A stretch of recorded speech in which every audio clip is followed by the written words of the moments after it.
بسم اللہ الرحمن الرحیم وکم اہلکنا قبلہم من قرن ہم اشد منہم بطشا فنقبوا فی البلاد هل من محیص ان فی ذلک لذکری لمن کان له قلب او القى السمع وهو شہید ولقد خلقنا السماوات والارض وما بینهما فی ستة ایام وما مسنا من لغوب فاصبر علی ما یقولون وسبح بحمد ربک قبل طلوع الشمس وقبل الغروب ومن الليل فسبحه وادبار السجود واستمع يوم ينادي المناد من مكان قريب يوم يسمعون الصيحة بالحق ذلك يوم الخروج إنا نحن نحيي ونميت وإلينا المصير يوم تشقق الأرض عنهم سراعا ذلك حشر علينا يسير نحن أعلم بما يقولون وما أنت عليهم بجبار فذكر بالقرآن من يخاف وعيد.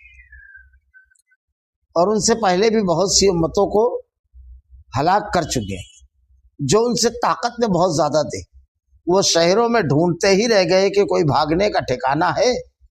اس میں ہر صاحب دل کے لیے عبرت ہے، اس کے لیے جو دل سے متوجہ ہو کر کان لگائے اور وہ حاضر ہو. یقیناً ہم نے آسمانوں اور زمین میں جو کچھ ان کے درمیان ہے سب کو صرف 6 دن میں پیدا کر دیا اور ہمیں تکان نے چھوا تک نہیں.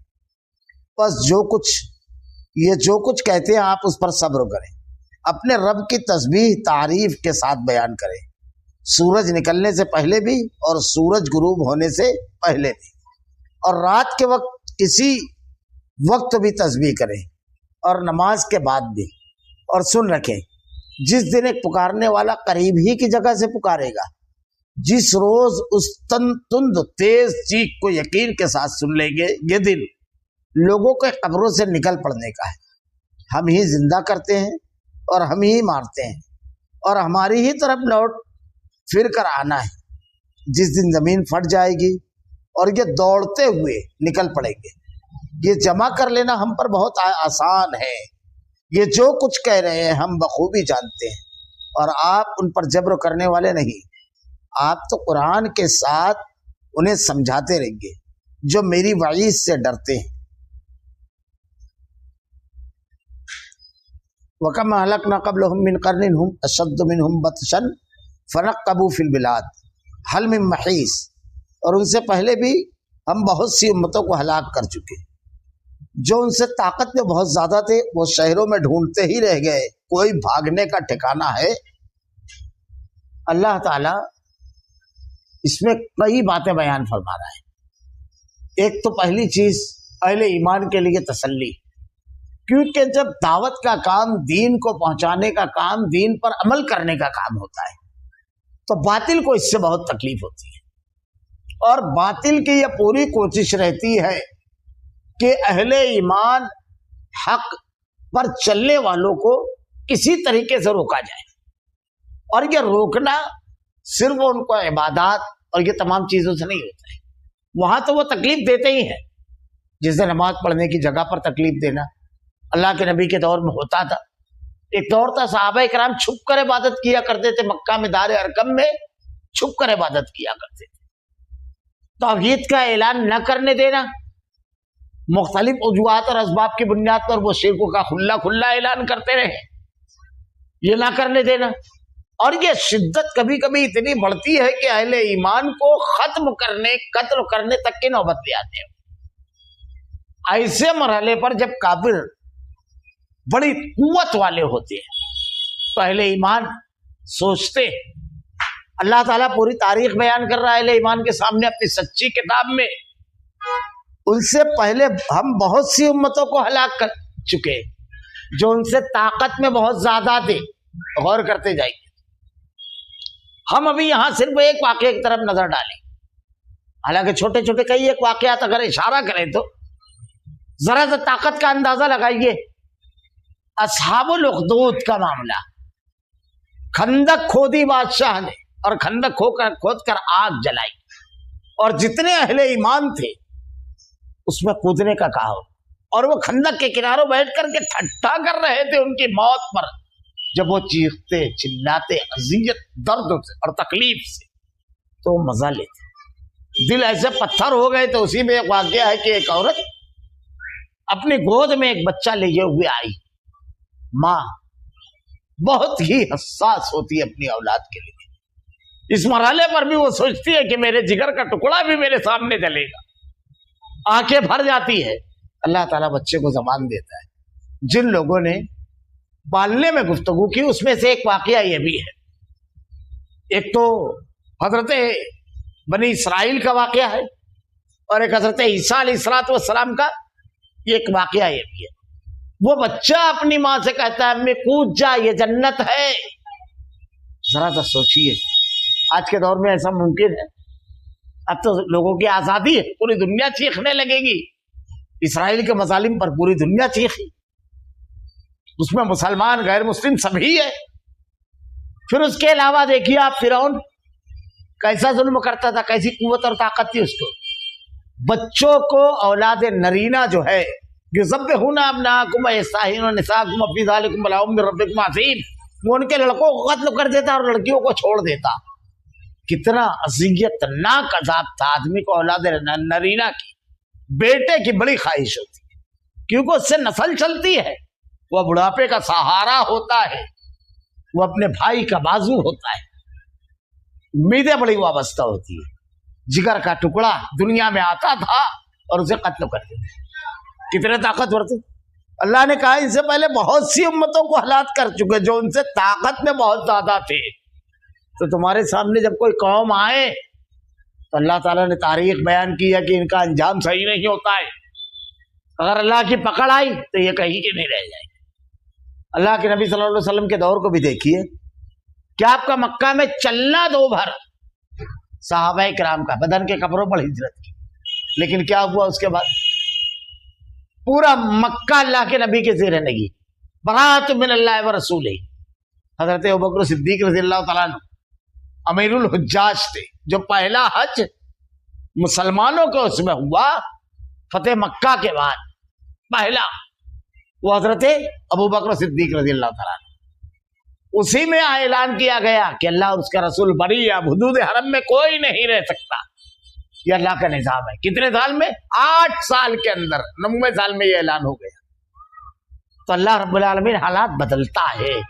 کبھی کبھی اللہ رب العالمین آزمائش تھوڑی سی لمبی ہوتی ہے, جیسے حضرت موسیٰ علیہ السلام آپ پیدا ہوئے تھے تو قتل کیے جاتے تھے, اور کب آپ کو نبوت ملی اس کے بعد آپ برسوں رہے ان کے درمیان, پھر اس کے بعد اپنی قوم کو لے کر نکلے تو فرعون ختم ہوا.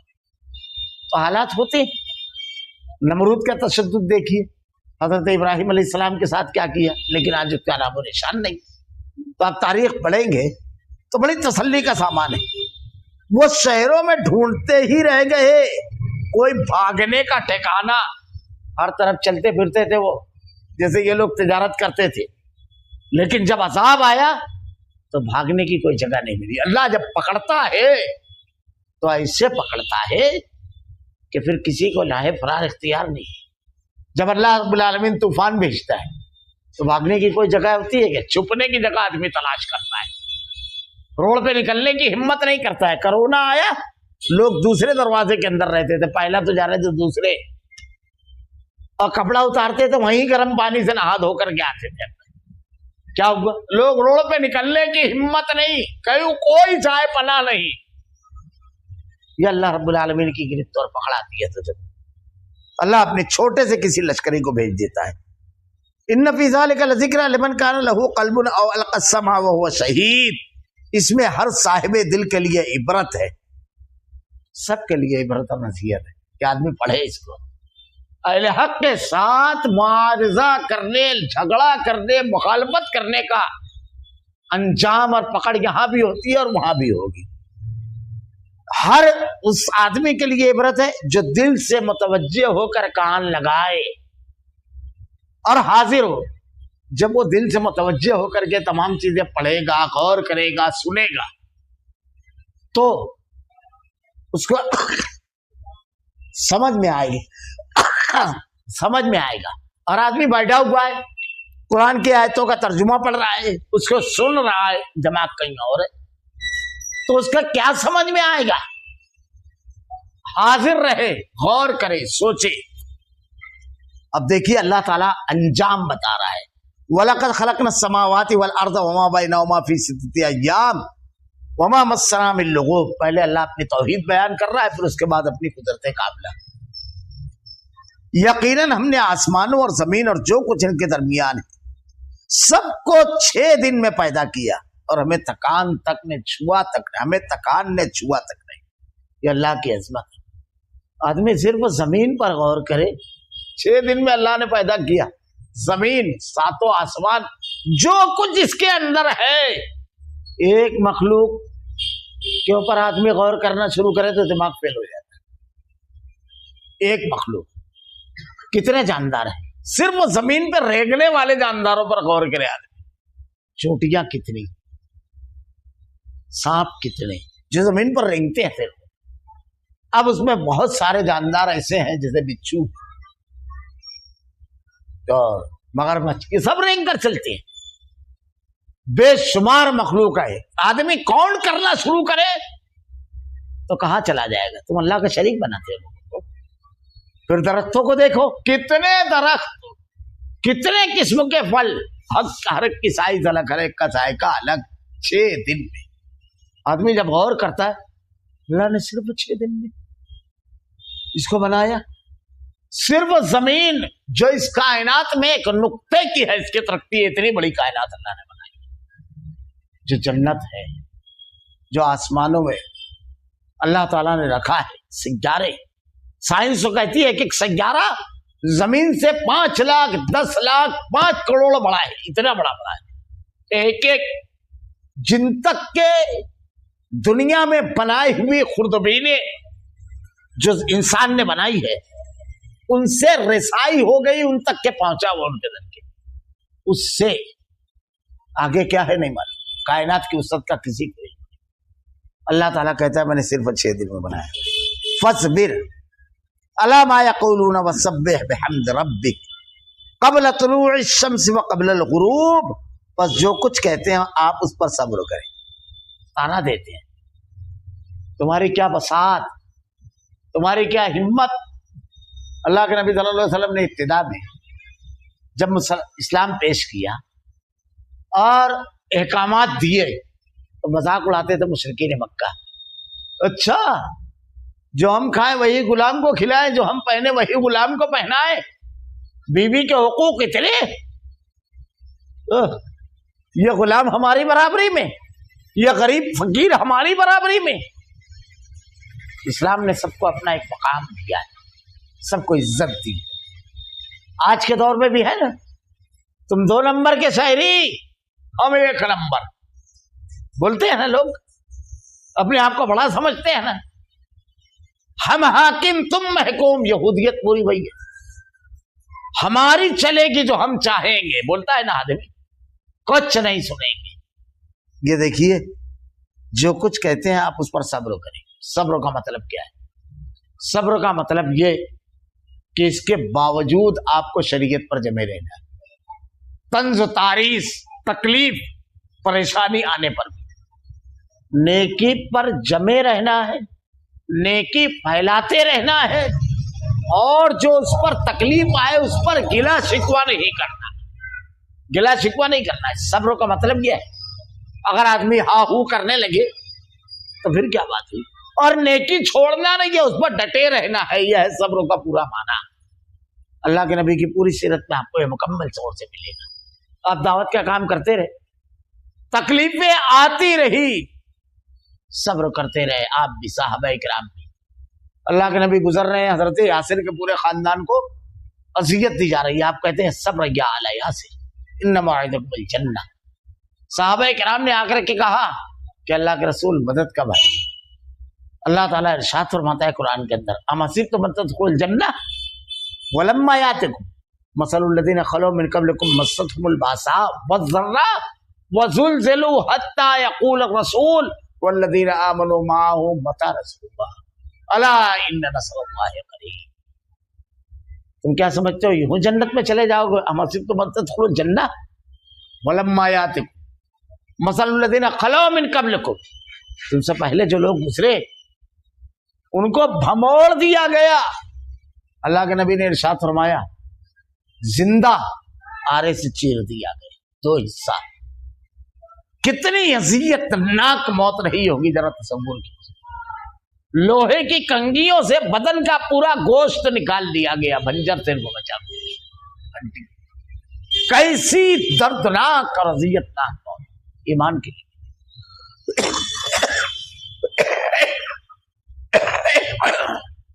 اسلام کے لیے، حتیٰ کہ رسول اور اہل ایمان پکار اٹھے کہ اللہ کی مدد کہاں ہے؟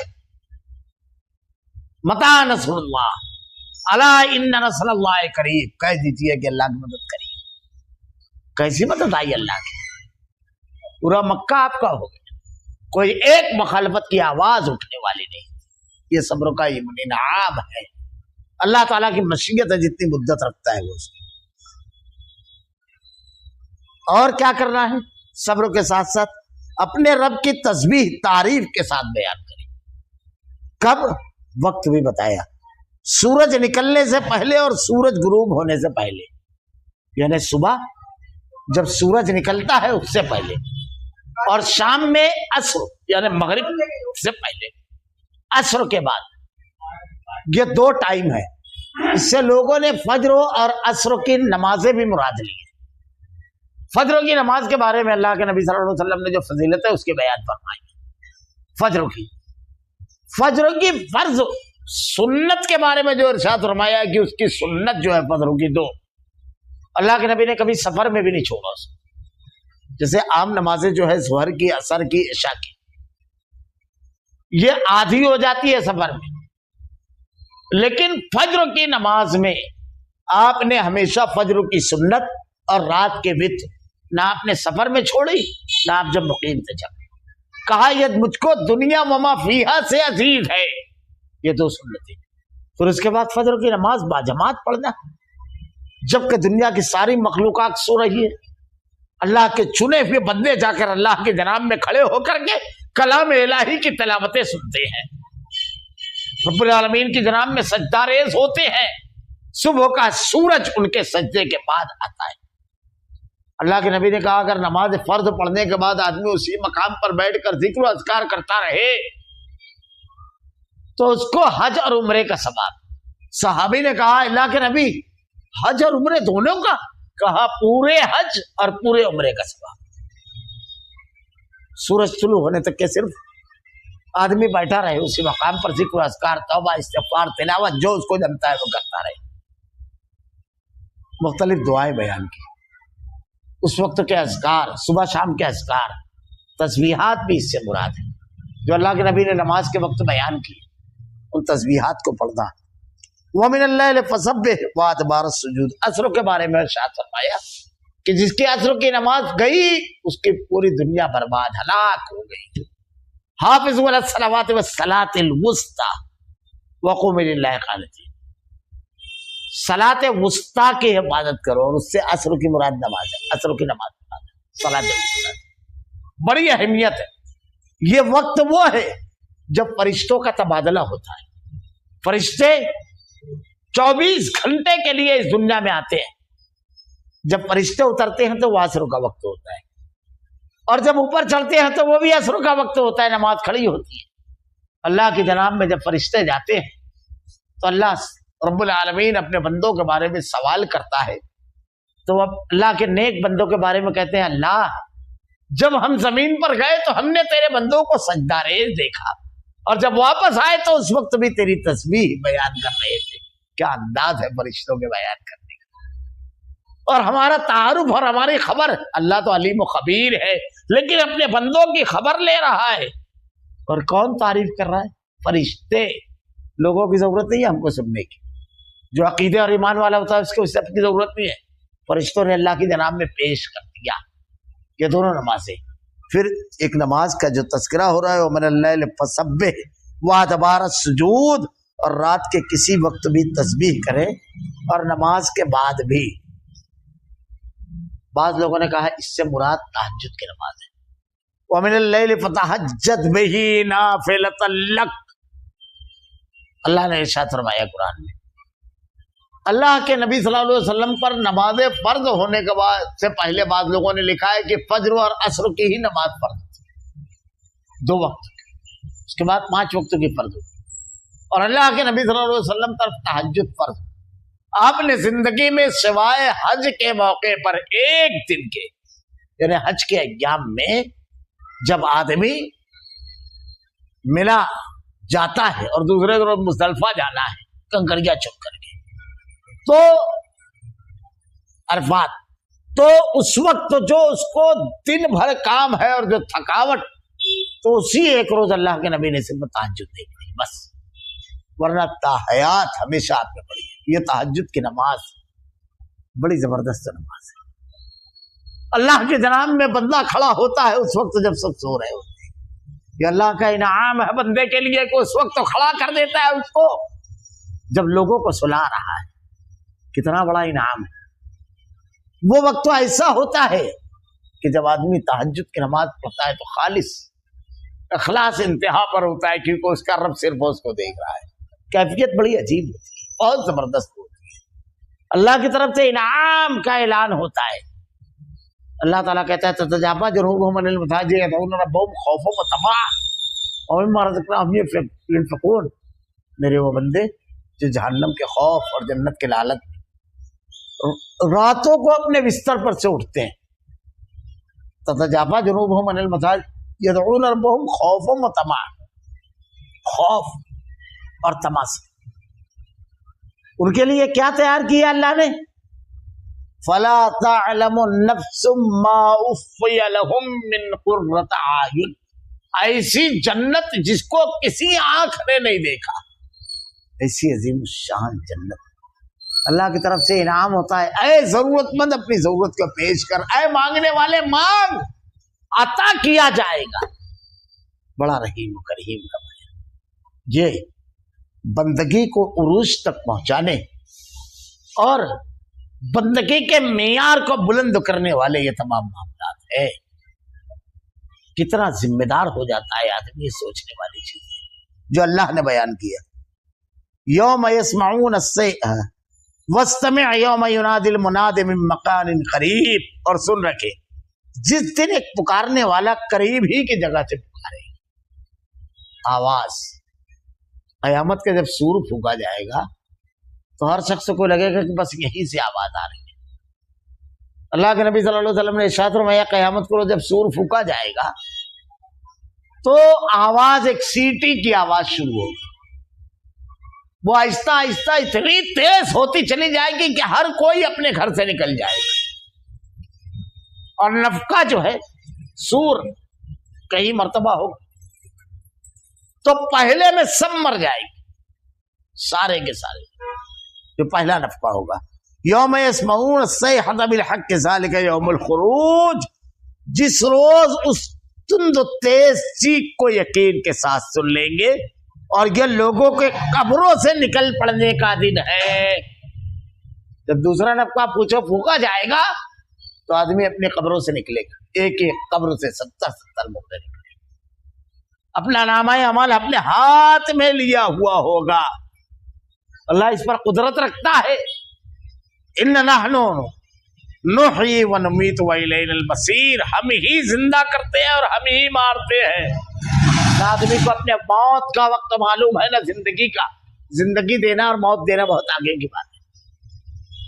زندگی اور موت کوئی نہیں دیتا، انبیاء نہیں دے سکے اپنی اولادوں کو، اپنی نسلوں کو، اپنے باپ دادوں کو نہیں دے سکے، کوئی کیا دے گا؟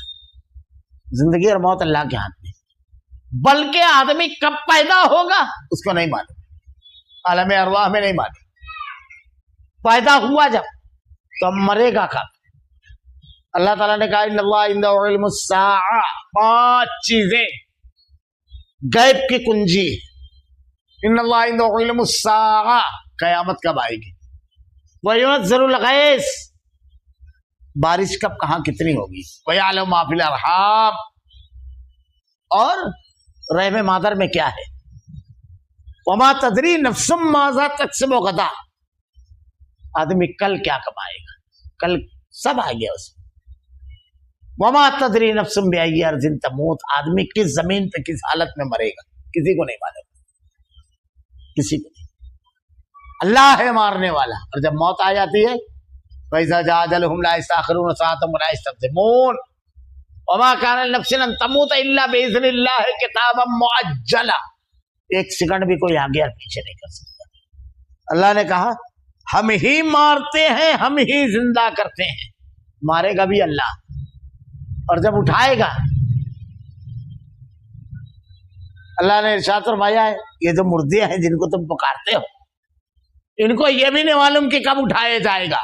اللہ ہی اٹھائے گا اور ہماری ہی طرف لوٹ پھر کر آنا ہے. پھر اللہ تعالیٰ سب کا حساب لے لے گا. یہ تمہارے ساتھ کر رہے ہیں آپ نیکیاں کرو اللہ پکا انعام دے گا آپ کو. یوم تشقق الارض عنہم سراع ذالک حشر علینا یسیر. جس دن زمین پھٹ جائے گی اور یہ دوڑتے نکل پڑیں گے اور یہ جمع کر لینا ہم پر بہت آسان ہے. میں نے جو بھی تذکرہ کیا یہ وہی. پھٹ جائے گی زمین قبروں سے نکلیں گے اور دوڑتے بھاگتے میدان محشر کی طرف جائیں گے. اور اللہ کے لیے بہت آسان ہے. سنگل سنگل بھیجا اور اکٹھا جمع کر لینا کچھ مشکل نہیں, ایک دم آسان ہے. نانو عالم ما یقولون وما انت علیہم بجبار. اور جو کچھ کہہ رہے ہیں ہم بخوبی جانتے ہیں. سب جانتا ہے نیکوں کو بھی بدوں کو بھی. اور وہی جنت دینے والا ہے وہی عذاب دینے والا ہے. تو نیک آدمی کو مطمئن رہنا ہے کہ مجھ کو تو اللہ تعالیٰ اچھا ایسا جانتا ہے کہ ذرے کے برابر بھی کوئی نیکی اس کے پاس چھپی نہیں ہے, مطلب کچھ ضائع نہیں ہوگا.